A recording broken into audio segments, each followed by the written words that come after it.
نور مجسم شفیع معظم صلی اللہ تعالی علیہ وسلم کی ذات والا صفات کے لیے حمد و صلات کے بعد عالی مرتبہ ذی احترام حضرات علماء کرام مشائخ سادات، کانفرنس کی غرض و غایت، اس کے انعقاد کے پیچھے مقاصد اور اس کے حصول کے لیے حصول مقاصد کی جد و جہد، وہ ساری باتیں آپ نے حضرت مفتی صاحب سے اور قرارداد پیش کرنے والے احباب سے اور ہمارے نقیب محفل سے چیزوں کو آپ نے سماعت فرمایا ہے۔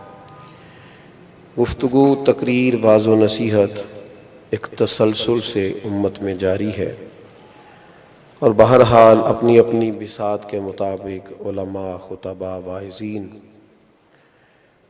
جس چیز کی ضرورت محسوس کرتے ہیں اور جس جگہ جس عنوان پر بات کرنا ضروری جانتے ہیں اس پر گفتگو بھی کرتے رہتے ہیں۔ میرے بھائیوں،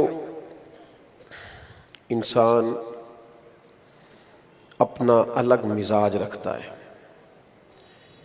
ایک گھر میں 4 سگے بھائی بھی رہتے ہوں تو ان کا اپنا اپنا مزاج ہوتا ہے۔ سوچنے کی، سمجھنے کی اور بات کرنے کی صلاحیت بھی اپنی اپنی الگ ہوتی ہے، لیکن ایک بات طے ہے کہ انسان جس طرح جسمانی طور پر تھکتا ہے، اعصابی طور پر بھی تھکاوٹ محسوس کرتا ہے۔ کوئی کام بھی تسلسل سے جب وہ کرتا ہے تو پھر اپنی روٹین کو بدلنا چاہتا ہے۔ آپ دیکھتے ہیں کچھ جگہوں پہ لوگ بڑی تیزی سے جاتے ہیں، پھر کچھ دیر کے لیے بریک بھی لینا چاہتے ہیں۔ یہ انسان کی طبیعت کا تقاضا ہوتا ہے۔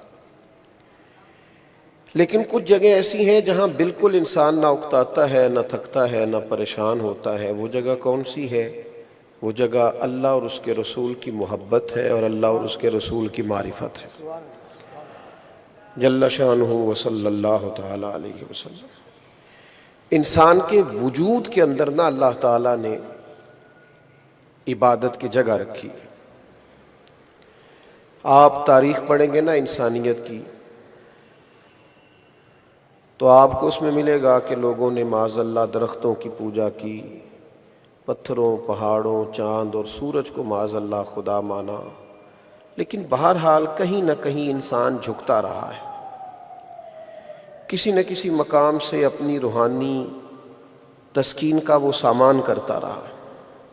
آج بھی پوری دنیا میں کوئی آدمی پڑھا لکھا ہے یا ان پڑھ ہے، مالدار ہے یا غریب ہے، گھر چھوٹے میں رہتا ہے یا بڑے میں، اس کے حلقہ احباب کا دائرہ کمزور ہے یا وسیع ہے، لیکن بہرحال روحانی تسکین انسان چاہتا ہے، وہ قرار تلاش کرتا ہے اور سکون کا متلاشی رہتا ہے۔ اس کے لیے لوگ بڑا کچھ کرتے ہیں، معاذ اللہ ثم معاذ اللہ غلط راہوں کا بھی لوگ تعین کرتے ہیں، خیر کے رستوں میں بھی جاتے ہیں اور خیر کے رستوں میں بھی غلط لوگوں کے ہتھے چڑھ جاتے ہیں۔ دنیا میں جب اصل موجود ہوتی ہے تو پھر اس کی نقل بھی تیار ہوتی ہے۔ اگر روحانیت کا درس دینے والے، اللہ سے ڈرنے والے علماء اور مشائخ موجود ہوتے ہیں تو ظاہر ہے دین کے نام پر اپنی دکان چمکانے والوں کی بھی کوئی کمی موجود نہیں ہے، یہ بھی سارا کچھ چلتا ہے۔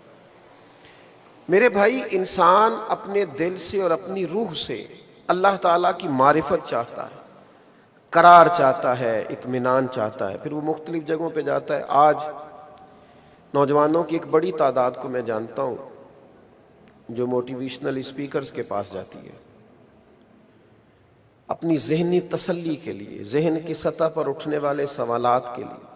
چھوٹا آدمی ہوں، بڑی بات کروں گا تو اچھا نہیں لگے گا اور شاید میرے منہ سے سجے بھی نہ، لیکن ایک طالب علم ایک سوال رکھنا چاہتا ہے، چونکہ یہاں مشائخ موجود ہیں۔ بعض اوقات محسوس ہوتا ہے کہ منبر و محراب سے کچھ ایسی باتیں نہیں ہو پا رہی جن کی انسان ضرورت محسوس کر رہا ہے، جس کی معاشرے کے اندر وہ سمجھتا ہے کہ زیادہ حاجت ہے، تو پھر اس طرح کے لوگوں کے پاس لوگ چلے جاتے ہیں۔ وہ لوگ پھر اپنے اپنے حساب سے لوگوں کو قائل کرتے ہیں، اپنی دانش بینش کے حساب سے سمجھاتے ہیں، اور آپ میڈیا پر بھی دیکھ لیں، ایک بہت بڑی تعداد ایسے لوگوں کی آ گئی ہے کہ جو بہرحال بعض ایسی چیزوں کو اٹھاتے ہیں جن کو انسانی ذہن اپیل کرتا ہے۔ لوگوں کی مجبوری ہوتی ہے بعض اوقات کہ وہ ذہنی اطمینان کے لیے ایسے لوگوں کو سننا شروع کر دیتے ہیں۔ انسان معرفت الہی چاہتا ہے، سکون چاہتا ہے۔ بہت بڑے آدمی کے سینے میں بھی دل اسی طرح کا ہوتا ہے جس طرح عام آدمی کا ہوتا ہے۔ اس کا بھی جی چاہتا ہے کہ کبھی کوئی ایک دن ایسا آئے، کوئی ایک کندھا ایسا ملے جہاں میں سر رکھوں اور کھول کے رو ڈالوں۔ جی چاہتا ہے کبھی کوئی ایک جگہ ایسی میسر آئے جہاں میں اپنے مالک کے حضور اپنی ساری آہوزاریاں پیش کروں، میں کہہ دوں سارا کچھ۔ میرے بھائی یاد رکھنا، دنیا کے اندر اللہ تبارک و تعالیٰ کی بارگاہ تک پہنچنے کے لیے بھی لوگوں نے بڑے ذرائع اختیار کیے، بڑے رستوں کا تعین کیا۔ کچھ تو بالکل دنیا ہی چھوڑ گئے، بالکل جنگلوں میں نکل گئے، بالکل ایک اور روپ اختیار کر لیا۔ تیری تلاش میں پھرا میں جنگل، پہاڑ اور دشت میں۔ بڑی بڑی دور لوگ گئے، اسے ڈھونڈتے رہے، اس کی تلاش میں رہے۔ تیرے عشق کی انتہا چاہتا ہوں، میری سادگی دیکھ میں کیا چاہتا ہوں۔ میرا ذرا سا تو دل ہے مگر شوق اتنا، میں وہی لن ترانی سنا چاہتا ہوں۔ میں تجھے دیکھنا چاہتا ہوں۔ سنیں جی، اللہ تعالیٰ آپ کو جو بعض خطیب ایسے بھی ہوتے ہیں جو بغیر سبحان اللہ کی داد کے اور بغیر نعرے کے بھی ساری تقریر کر لیتے ہیں، اور میں کر لوں گا انشاءاللہ، آپ بے فکر رہیے۔ میرے عزیز، اسے ڈھونڈنا، اس کو تلاش کرنا، اس کی بارگاہ میں جھکنا۔ اور آپ کبھی صحابہ کرام علیہم رضوان کو دیکھیں تو ایک دن تڑپ کے حاضر بارگاہ ہوئے تھے ایک جماعت صحابہ کی، اور عرض گزار ہوئے تھے، یا رسول اللہ صلی اللہ تعالی علیہ وسلم، دیر ہو گئی تسبیحات پڑھتے، سجدہ کرتے، جہاد کرتے، بتائیے نا رب کہاں ہے؟ اسے دیکھنا ہے، اسے ملنا ہے۔ کبھی یہ حقیقت منتظر نظر آ نہ لباس مجاز میں۔ لاکھوں سجدے تڑپ رہے ہیں، سجدے تڑپ رہے ہیں میری جبین نیاز میں۔ سجدے تڑپ رہے ہیں جو تجھے دیکھ کر کرنے۔ تو جب صحابہ حضور کی بارگاہ میں آ کے عرض گزار ہوئے نا، اسے دیکھنا ہے، تو اللہ کریم نے قرآن مجید نازل فرمایا، وَإِذَا سَأَلَكَ عِبَادِي أَنِّي فَإِنِّي قَرِيبٌ۔ محبوب جب آپ کے پاس آ کے میرے بندے میرے بارے میں پوچھیں تو ان سے فرما دے میں ان کے قریب ہی تو ہوں۔ وہ جب دعا مانگیں گے میں قبول فرماؤں گا، میں قریب ہوں۔ میرے بھائی، اللہ کی بارگاہ تک جانا۔ اور پھر ایک اور بات، ایک ہوتی ہے بے مقصد زندگی۔ بہت ساری دولت بھی ہو، بہت سارا پیسہ بھی ہو، بہت ساری شہرت بھی ہو، بہت سارے لوگ جانتے بھی ہو، بڑی کرسی اقتدار کی بھی کسی کو نصیب ہو جائے، لیکن اگر اس کے پاس مقصد نہ ہو تو انسان بور وقت گزارتا ہے، الجھا سا رہتا ہے، ٹوٹی بکھرتی باتیں کرتا ہے۔ یاد رکھنا، اللہ کی بارگاہ تک جانے کا اور مقصد حیات پانے کا اللہ تبارک و تعالیٰ نے رستہ لوگوں کو عطا کیا۔ وہ رستہ کیا ہے کہ کسی اور رستے نہ آنا، انبیاء کے رستے آنا۔ حضرت آدم علیہ السلام سے لے کر جناب عیسیٰ تک تم انبیاء کے رستوں پر چلنا۔ اور انبیاء اپنی ڈیوٹی بھی کرتے رہے، پیغام بھی دیتے رہے، اور وہ راہ حق جو تھی، اگرچہ بعض جگہ پہ تھوڑے لوگ قریب آئے، لیکن انہوں نے بات محنت اور جد و جہد کے ساتھ کر دی۔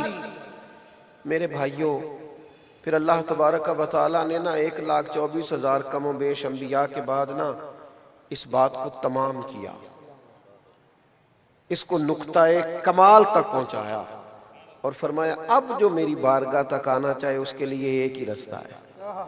اب ختم نبوت کا دور آ گیا، اب ایک ہی راہ ہے۔ ادھر ادھر جاؤ گے، الجھ جاؤ گے، بھٹک جاؤ گے، راہ نہیں پا سکو گے۔ قل ان کنتم تحبون اللہ فاتبعونی یحببکم اللہ۔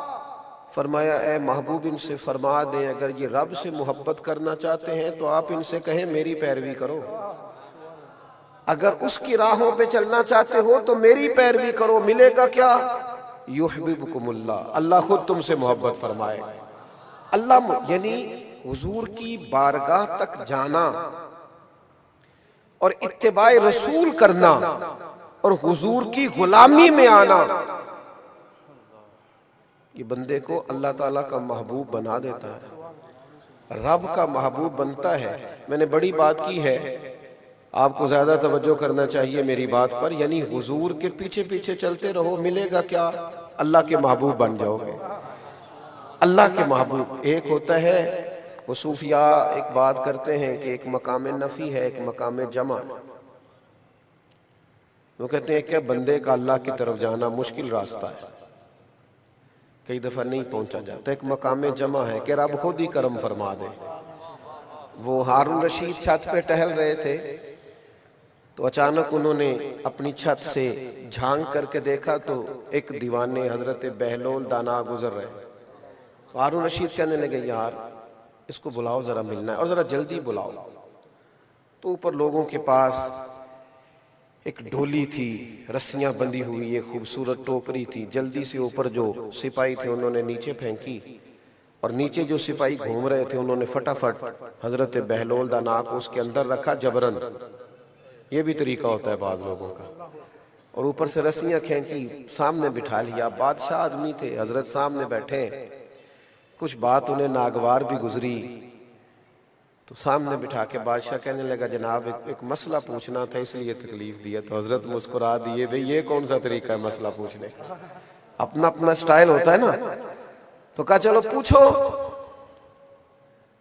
کہنے لگا حضور مالک کو میں بھی چاہتا ہوں، سجدہ میں بھی کرتا ہوں، اور ڈھیروں لوگ کرتے ہیں اس کی بارگاہ میں۔ پوچھنا یہ تھا کہ آپ اللہ تک کیسے پہنچے؟ یہ ذرا بتائیے گا، کیسے اتنا قرب پایا؟ اس رستے کی لذت، اس کی چاشنی، اس کا حسن، یعنی سادے کپڑوں میں بھی ایک مطمئن زندگی، کوئی نہیں بھی جانتا پھر بھی پرسکون زندگی، چہرے پر ایک خوبصورت سا اطمینان، اور لبوں پر ایک وزادار قسم کی مسکراہٹ، اٹھنا بیٹھنا آنا جانا نہایت وزاداری والا۔ یہ اللہ تک آپ کیسے پہنچے؟ تو وہی اللہ والوں کا انداز، زیر لب ہلکا سا مسکرائے اور بڑے دھیمے لہجے میں فرمانے لگے جس طرح ابھی زمین سے تم تک نہیں پہنچا، یہ جیسے زمین سے ابھی تم تک نہیں پہنچا، بس میں اسی طرح اللہ تک پہنچا ہوں۔ تو بادشاہ کہنے لگا میں سمجھ نہیں پایا۔ کہنے لگے بادشاہ جو ہوا، بادشاہ آدمی ہونا کیسے سمجھو گے؟ بادشاہ مزاج آدمی ہو، جیسے ابھی زمین سے تم تک آیا ہوں، یوں ہی رب کریم کی بارگاہ تک پہنچ گیا ہوں۔ کہا حضرت ذرا بات کی وضاحت کیجئے گا۔ فرمانے لگے بادشاہ دیکھنا یار، اگر میں تم سے ملنا چاہتا تو ایک اپلیکیشن دائر کرتا، پھر کسی وزیر کے سفارشی سائن لیتا، پھر تم اسے دیکھتے، پھر تم کوئی ٹائم دیتے، پھر میں لائن میں لگتا، پھر بھی ملاقات ہوتی تو کتنی دیر کی ہوتی، کتنی تمہاری طبیعت چاہتی، جب میں چاہتا پتہ نہیں کتنا ٹائم لگ جاتا، اور جب تم نے چاہا ہے تو 2 منٹ بھی نہیں لگے۔ مانا کہ محبت کے سفر میں ہر گام پہ 100 مشکل ہے، لیکن یہ سفر آسان بھی ہے اگر ساتھ تمہارا ہو جائے۔ کہا تم نے جب چاہا ہے نا، تم نے چاہا ہے تو پھر 2 منٹ بھی نہیں لگے۔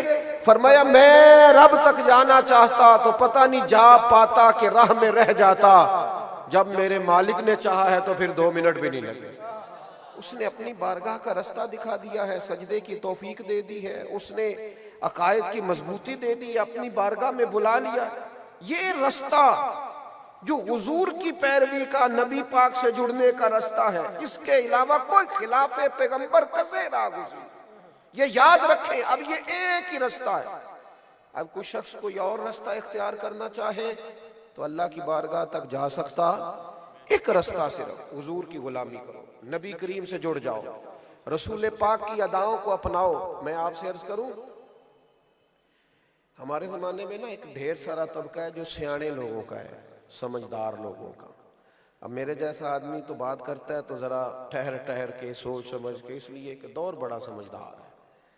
اب تو میرے بھائی یہ ہمیں تو صرف یہی موقع ملتا ہے محفل میں تقریر کرنے کا، باقی تو سارا دن سنتے ہی ہم تقریریں، یعنی جو ملتا ہے وہ 15 18 20 اس کے پاس ضرور باتیں ہوتی ہیں، اور پھر مختلف قسم کے لوگ مختلف اینگل سے رائے بھی دیتے ہیں، مشورہ بھی دیتے ہیں، کچھ کہنے کو بھی کہتے ہیں۔ تو یہ دور ہے ہمارا جس میں بڑے سمجھدار، معاملہ فہم، بلکہ اب تو کسی شخص سے بات کریں تو ایسا لگتا ہے اسے پاکستان کی حکومت کا ہی نہیں، اسے تو عالمی حالات کا بھی پتہ ہے، لوگ تو دنیا کی بات بتا دیتے ہیں۔ تو پھر بندہ کئی دفعہ بڑا ڈر کے بات کرتا ہے کہ یار رخو، اتنی دور تک زمانہ نکل گیا۔ اب اس سمجھداری کو جب ہم اپنے ذہن میں بٹھا لیتے ہیں نا، میں سمجھدار ہوں، تو پھر بعض اوقات نا الجھ بھی جاتے ہیں۔ آپ کو پتہ ہے بڑے بڑے لوگ بھی بعض اوقات گمراہ ہو جاتے ہیں۔ اللہ محفوظ فرمائے تو بڑے بڑے لوگ، یا آج کسی آدمی سے آپ بات کریں تو کہتے ہیں یار میں نے کسی کی بات ہی سننی ہے، کیا ہو گیا، میں بڑا مضبوط ہوں، میں سنوں تو مجھے کچھ بھی نہیں ہوتا۔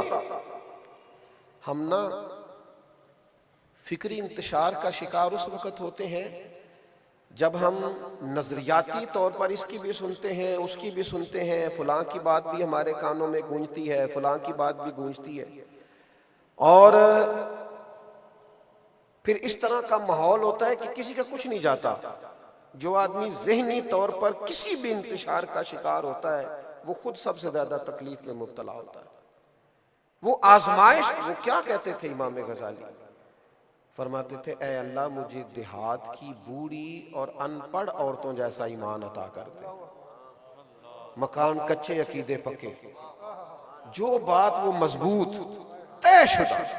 یہاں تو آپ یقین کریں اسٹیج پر بڑی تگڑی بات کرنے والے آدمی کے ساتھ بھی جب تنہائی میں گفتگو ہوتی ہے تو بعض اوقات کمزور بات کر دیتا ہے، جو نقصان کا باعث ہوتی ہے۔ اسے نہیں پتا ہوتا کہ میں 6 لوگوں میں بات کر رہا ہوں صرف۔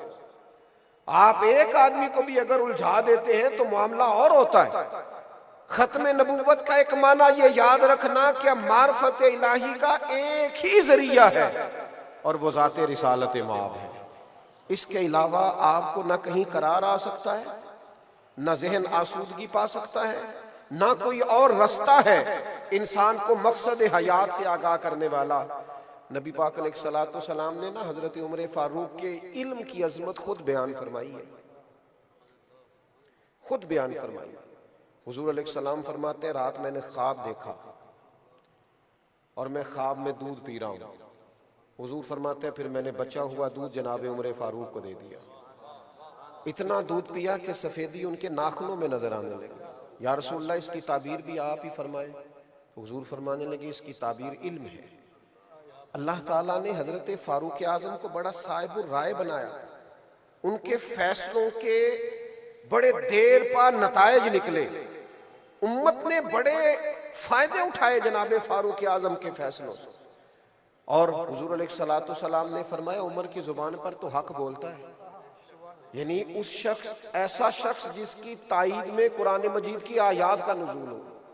اتنا بڑا آدمی، یہ نوجوان زیادہ غور کریں میری بات پر،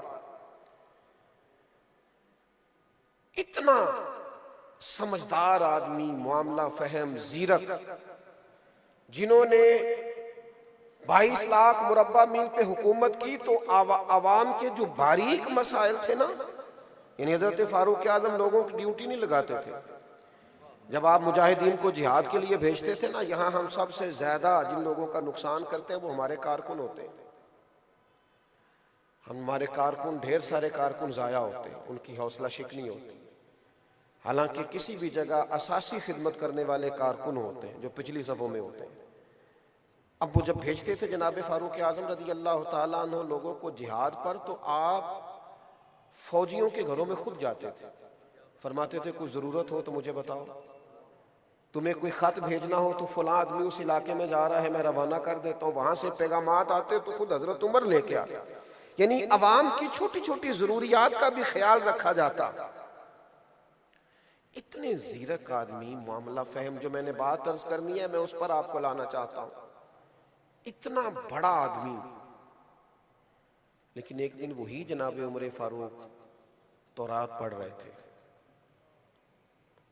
کتاب ہے نا آسمانی، اس کو پڑھ رہے تھے تو نبی کریم تشریف لے آئے، اور جیسے ہی کریم محبوب نے جناب عمر کو حضرت موسیٰ علیہ السلام پر نازل ہونے والی کتاب پڑھتے دیکھا تو حضور کے چہرے پر ناراضگی آئی۔ حضرت فاروق اعظم اٹھے، عرض کی یا رسول اللہ میرے ماں باپ قربان ہو، کیا ہوا؟ آپ ناراض ہو گئے؟ تو حضور علیہ الصلوۃ والسلام نے فرمایا عمر، اگر جناب موسیٰ علیہ السلام آج حیات ظاہری میں ہوتے تو میرا کلمہ پڑھ کے میری پیروی کرتے، میرے دین پر عمل کرتے، اور تم ان پر نازل ہونے والی کتاب پڑھ رہے ہو۔ اب تمہارے لیے ہدایت اللہ نے مکمل کر دی، اب جسے بھی نجات ملے گی وہ اسوہ رسول کی برکت سے ملے گی، اب تم ادھر ادھر نہیں جا سکتے۔ جب حضرت عمر جیسے سمجھدار آدمی کو روک دیا گیا تو آج وہ جو سمجھدار اور سیانے ہمیں ملتے ہیں اور کہتے ہیں میں تو بڑا سمجھدار ہوں، مجھ پر تو کسی بات کا اثر نہیں ہوتا۔ یاد رکھنا محبوب ایک ہی ہوتا ہے اور محبتوں کے جذبے ایک طرف ہی دیے جا سکتے ہیں۔ جو جگہ جگہ جاتے ہیں نا، ادھر ادھر جاتے ہیں اور بار بار جاتے ہیں، وہ کسی اور راہ کے مسافر تو ہوتے ہیں، لیکن سچے محبت کرنے والے۔ حضرت ابوبکر شبلی رحمۃ اللہ علیہ کے پاس کچھ لوگوں نے آ کے کہا تھا حضور آپ سے پیار ہے، فرمایا سچ بولو۔ حضور بڑا پیار ہے، فرمایا پھر سوچ لو۔ حضور آپ سے محبت کرتے ہیں، فرمایا میری رائے ہے کہ تیسری بار بھی غور کر لو۔ انہوں نے کہا نہیں حضور آپ سے بڑا پیار ہے، فرمایا چلو ٹھیک ہے۔ اندر تشریف لے گئے، روڑے اٹھا کے لے آئے اور محبت کرنے والوں پہ برسانے شروع کیے۔ کہ وہ برسا رہے تھے تو انہوں نے دوڑنا شروع کر دیا۔ فرمایا تمہیں کہا تھا نا سوچ لو۔ اچھے پیار کرنے والے ہو، 4 روڑے بھی نہیں کھا سکے، تم محبت کرنے والے ہوتے تو یہیں رہتے۔ ہر حال میں محبت پیار کا تم نے دعویٰ کیا تھا تو تم اس کو نبھاتے۔ میرے عزیزو، ہم نے نہ کہیں کسی نہ کسی مقام پر کمزوری دکھائی ہے۔ چور اس وقت گھر میں داخل ہوتا ہے جب پہرے دار سو جاتا ہے، اور چور اس وقت نقب لگاتا ہے جب اسے اندازہ ہوتا ہے نا کہ یہ ایک سوراخ جو تھا یہ بند کرنا اس کو یاد نہیں رہا۔ اور یہ بھی یاد رکھنا سیلاب اچانک نہیں آتے۔ حضرت سعدی فرمایا کرتے تھے پہلے چھوٹا سا بند ٹوٹتا ہے، اگر بند نہ کیا جائے تو پھر سوراخ بڑا ہوتا ہے۔ ہم نے نا نظریاتی سرحدوں پر کمزوری دکھائی، بعض جگہوں پہ ہم نے نا کچھ ایسے کام کیے۔ ابھی جیسے حضرت فرما رہے تھے نا بعض جگہوں پہ رائے کا اختلاف، رائے کا اختلاف تو حسن ہوتا ہے، رائے کا اختلاف تو حسن ہوتا ہے اگر وہ حسن کے ساتھ کیا جائے تو، اگر اس کو عداوت نہ بنایا جائے تو۔ آپ کو پتہ ہے صرف قبرستان میں اختلاف نہیں ہوتا کیونکہ وہاں کوئی زندہ نہیں ہوتا، ورنہ گھر کے اندر 4 بچے ہوں تو صبح اماں پوچھے نا پکانا کیا ہے تو سارے متفق ہوتے ہیں کیا پکانا ہے۔ آپ ہاں نہ نہیں کر رہے، لگتا ہے آپ کے گھر میں اتفاق رہتا ہے اس مسئلے میں۔ ایک بچہ کہتا ہے یہ پکانا ہے تو دوسرا کہتا ہے۔ رائے کا اختلاف صحت عقیدہ کے ساتھ، رائے کا اختلاف کوئی بری چیز نہیں ہے، رائے میں اختلاف، لیکن اگر عداوت بنا لی جائے، اگر دل میں بٹھا لیا جائے، اگر وہ انسان کے ذہن پر آ کر سوار ہو جائے، پھر وہ رائے کا اختلاف نہیں رہتا، وہ تشدد ہے، وہ ظلم ہے، وہ زیادتی ہے، وہ یہ کام کرنے والے آدمی کی صلاحیت کو بھی ضائع کرتی ہے۔ اس سے سب سے زیادہ اس بندے کا نقصان ہوتا ہے جو یہ کام کر رہا ہوتا ہے، اس کی صلاحیتیں جہاں لگنی چاہیے وہ غلط جگہ پہ صرف ہونے لگتی ہیں۔ میرے بھائی، ذات رسالت مآب علیہ السلام کے ساتھ اپنے آپ کو پوری طرح وابستہ کریں۔ میں پہلے بھی عرض کر چکا ہوں، پھر کہتا ہوں، ہمارے آنے والی نسل کو نا محبت رسول سکھانی ہے، صرف ان کو نعرہ نہیں دینا۔ حضور علیہ الصلوۃ والسلام کی محبت ان کے دلوں میں اتارنی۔ محبت پر تقریریں نہیں ہوتی، فقط محبت تو کر کے دکھائی جاتی ہے۔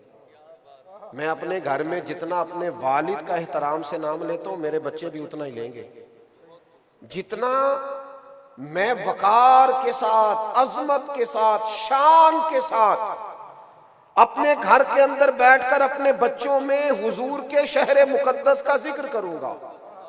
اور جس طرح میرے بچے میری قلبی کیفیت دیکھیں گے نا میلاد شریف والے دن، اور جس طرح وہ نبی پاک علیہ السلام کی نعت پڑھتے اور سنتے مجھے پائیں گے، مجھے تقریر نہیں سنانی پڑے گی، واز نہیں کہنا پڑے گا، وہ محبت خود بخود ان کی روح تک اتر جائے گی۔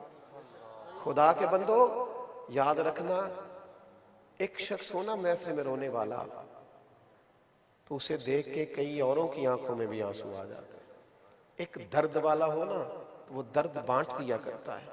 ہم نا کچھ محفلیں نجی سطح بھی تو ہونی چاہیے نا, کچھ اجتماعات ہمارے صرف اپنے گھر کے ماحول کے اندر بھی تو ہونے چاہیے نا. ہمیں کچھ چیزوں کا پاس اور لحاظ زیادہ احتیاط کے ساتھ کرنا چاہیے.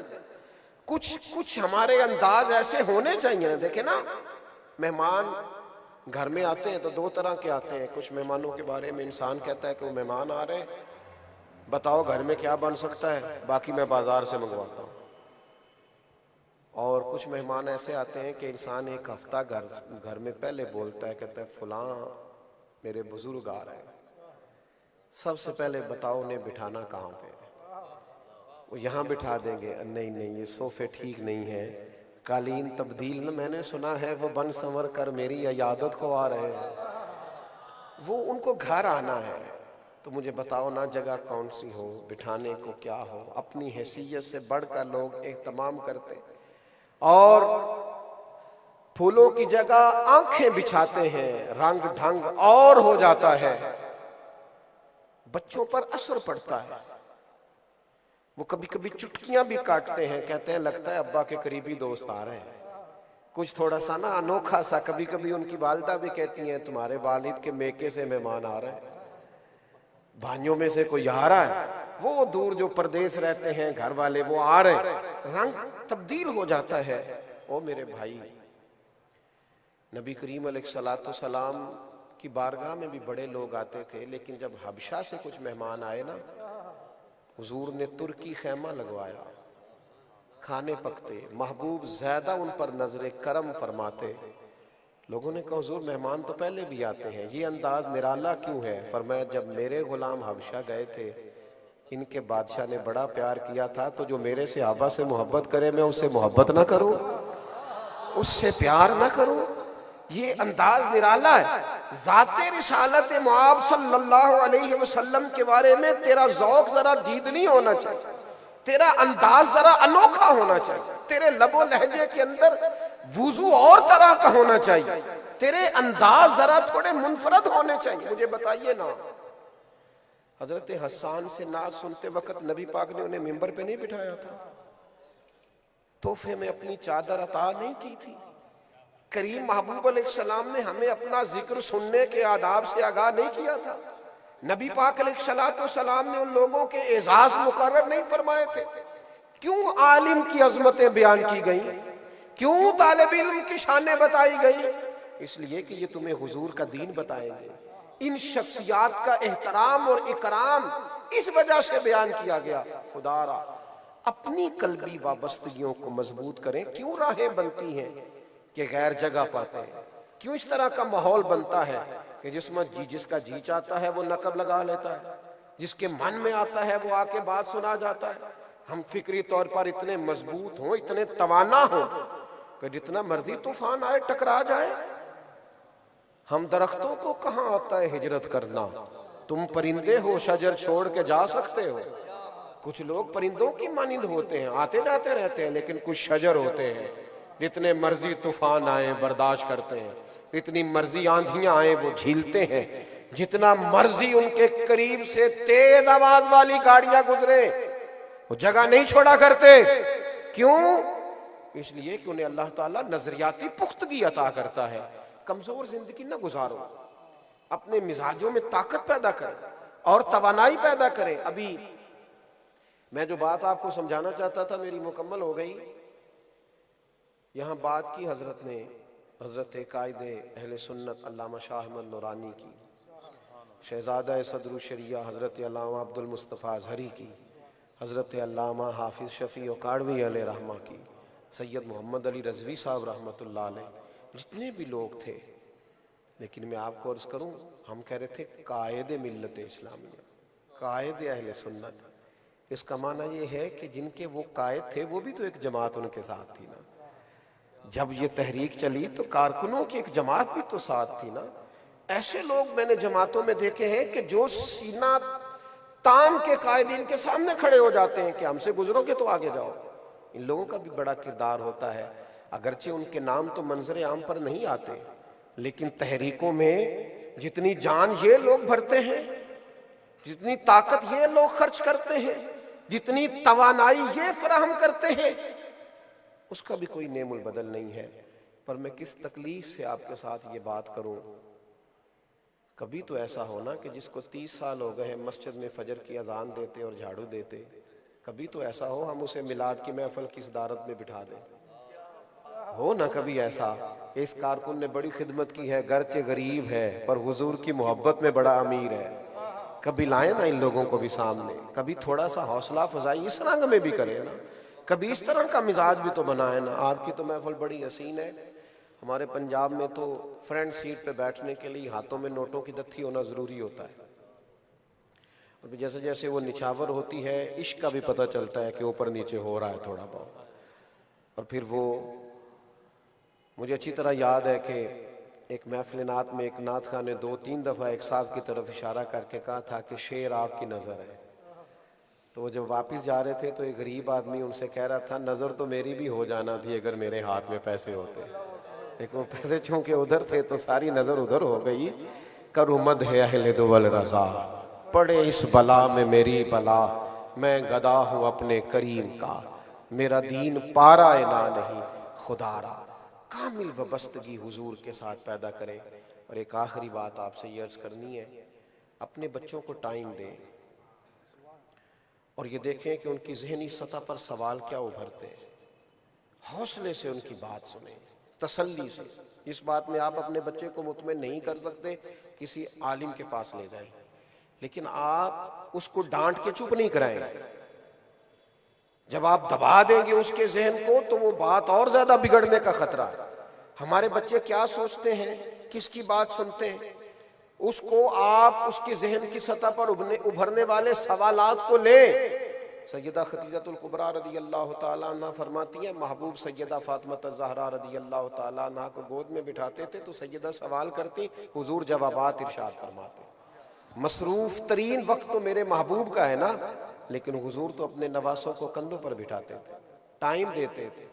میرا اور آپ کا سب سے قیمتی سرمایہ ہمارے بچے ہیں، سب سے زیادہ انویسٹمنٹ کی اولاد پر ضرورت، انہیں ٹائم دو، ان کے ساتھ وقت گزارو، ان کے ساتھ دوستی کرو۔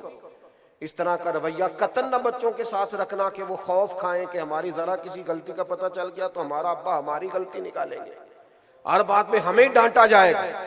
وہ آپ پر اعتماد کریں، اگر انہیں کوئی تکلیف پہنچا رہا ہے تو آپ کو بات بتا سکیں، سمجھا سکیں، سکھا سکیں۔ ہمارے بچے تکلیف میں رہتے ہیں، کئی دفعہ ہم سے بات نہیں کرتے، دکھی رہتے ہیں۔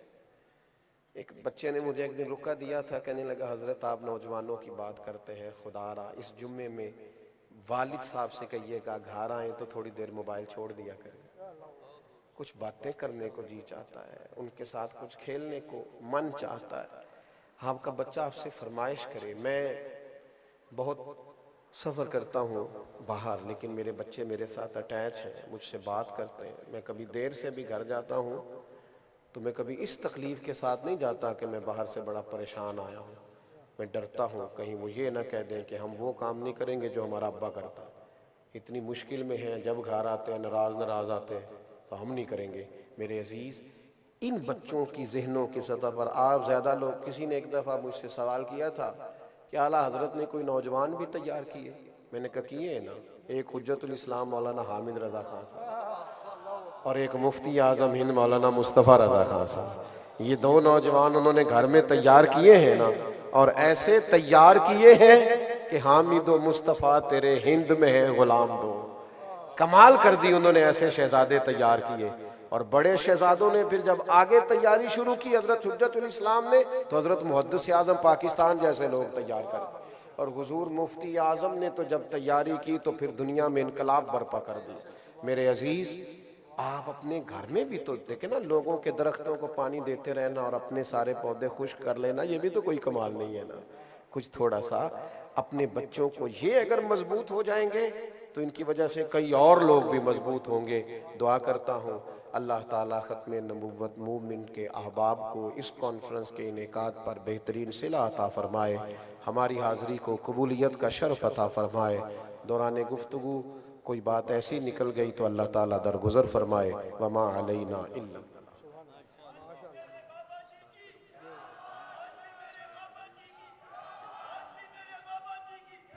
جیسا کہ حضرت نے آپ کو کہا کہ بار اسٹال پر آپ ضرور ہوتے جائیں، وہاں اس تنظیم کے تعلق سے آپ کے لیے چیزیں موجود ہیں اور تفسیر قرآن مجید بھی آپ کو اسٹال پر میسر آئے گی۔ اللہ تبارک و تعالی قبولیت کا درجہ نصیب فرمائے۔ آخر دعوانا یہ کیا ہے؟ وہ آپ کر دیں۔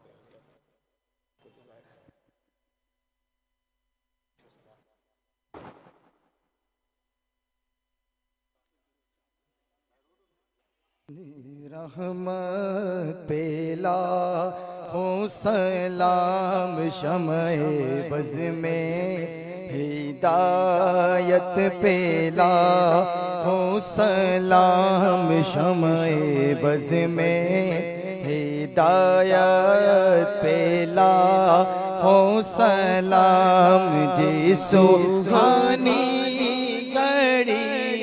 چمکاتا ہے پاکا چاند جی سوہانی گھڑی چمکاتا ہے پاکا چاند، اس دل افروز ساعت پیلا ہو سلام مصطفیٰ جان رحمت پیلا سلام شمع بز میں، ہدایت پیلا ہو سلام غوث اعظم امامتوں کا ورنوں کا، غوث اعظم امامتوں کا ورنوں کا، غوث کا ورنوں کا، جلوائے شان قدرت پیلا ہو سلام مصطفیٰ جان رحمت پیلا ہو سلام، باب نبوت پہ بے حد درود، فتح باب نبوت پہ بے حد درود، فتح باب نبوت پہ بے حد درود، ختم دور رسالت پیلا ہو سلام، محشر میں جب ان کی آمد ہو اور بھیجے سب ان کی شوکت پہ لاکھوں سلام، مجھ سے خدمت کے قدسی کہے ہر رضا، مجھ سے خدمت کے قدسی کہے ہر رضا، مصطفیٰ جان رحمت پیلا ہو سلام شمع بز میں، ہدایت پیلا ہو سلام، الصلاۃ والسلام علیکہ یا رسول اللہ۔ اسٹال پر سنہری تفسیر قرآن موجود ہے، 10 جلدوں میں، ہدیہ 5000، بچوں کے لیے بہت مفید ہے ذہن سازی کے لیے، تو ضرور جو ہے وہ آپ حضرات اس کو خرید کریں۔ انشاءاللہ وکلا حضرات کے لیے ختم نبوت مومنٹ پاکستان کے زیر اہتمام 11 سپٹمبر کو صبح 11 بجے جناح آڈیٹوریم سٹی کورٹ کراچی میں وکلا کے لیے ختم نبوت کانفرنس کا انعقاد کیا گیا ہے، جو وکلا حضرات ہیں وہ اس میں لازمی شرکت فرمائیں۔ 11 ستمبر صبح 11 بجے سٹی کورٹ کا جو جناح آڈیٹوریم ہے وہاں یہ ہوگا انشاءاللہ۔ اللہم صلی علی سیدنا مولانا محمد معدن الجود والکرم وآلہ وصحبہ وبارک وسلم۔ اللہ کریم ہماری اس حاضری کو قبول فرما، اللہ اس کی برکت سے ہمارے گناہوں کو معاف فرما، ہماری غلطیوں سے درگزر فرما، علم نافع عمل صالح کی توفیق عطا فرما، سجدوں کا ذوق، عبادتوں کا شوق، تلاوتوں کی لذت عطا فرما، اپنی یاد کی توفیق عطا فرما، عقائد کی پختگی نصیب فرما، اللہ اعمال میں اخلاص عطا فرما۔ مالک کریم خیر کرنے اور خیر پھیلانے کی توفیق عطا فرما، شر سے بچنے، دوسروں کو بچانے کی توفیق عطا فرما۔ مالک کریم ہمارے ان دوستوں نے حضرت مفتی محمد عبداللہ صاحب کی قیادت میں یہ اہتمام کیا ہے، اللہ تعالیٰ بہترین صلہ عطا فرما، دارین کی برکتیں عطا فرما، اللہ نیک جذبوں اور ارادوں میں اور پختگی پیدا فرما۔ مالک کریم عالم اسلام کے حق میں رحمت والے فیصلے فرما، پاکستان پر اپنا خاص فضل فرما۔ اللہ کریم جو معاشی بحران ہے، لوگ تکلیف میں ہیں، تو اپنے فضل سے سب کی دستگیری فرما۔ مالک کریم نبی کریم علیہ السلام کے نظام کی یہاں بلندی فرما، نظام مصطفیٰ کی صبح ہم سب کو دیکھنا نصیب فرما۔ ختم نبوت کی تحریک میں ہمارے مشائخ نے جو خدمات سر انجام دی، انہیں اس کا بہترین صلہ عطا فرما، ہمیں اپنے بزرگوں کے نقش قدم چلنے کی توفیق عطا فرما۔ مالک کریم دنیا ہو یا آخرت ہو، ہماری پردہ پوشی فرما، ہمارے حال پہ رحمت فرما، ہم سے درگزر فرما، ہمارے حق میں جب بھی فیصلے فرما، فضل والے فرما، رحمت والے فرما۔ اللہم انا نسألک العفو والعافیۃ فی الدین والدنیا والآخرہ، رب اغفر وارحم وانت خیر الراحمین، وصلی اللہ تعالی علی حبیبہ سیدنا و مولانا۔ تمام ماں باپ، علماء، مشائخ کا بہت شکریہ، جامع مسجد نیو میمن مسجد کی انتظامیہ کے بہت شکریہ۔ یہ ضروری اعلان سماعت فرمائیں۔ 10 ستمبر بروز اتوار صبح 10 بجے عبداللہ ہارون پارک ہجرت کالونی PIDC کراچی میں عظیم الشان عرس مبارک قبلہ عالم سیدنا پیر میر علی شاہ صاحب، جس میں خصوصی خطاب مفتی اعظم پاکستان قبلہ پروفیسر مفتی منیر رحمان صاحب فرمائے گے، جس میں 80 طلباء کرام کی دستار فضیلت ہوگی۔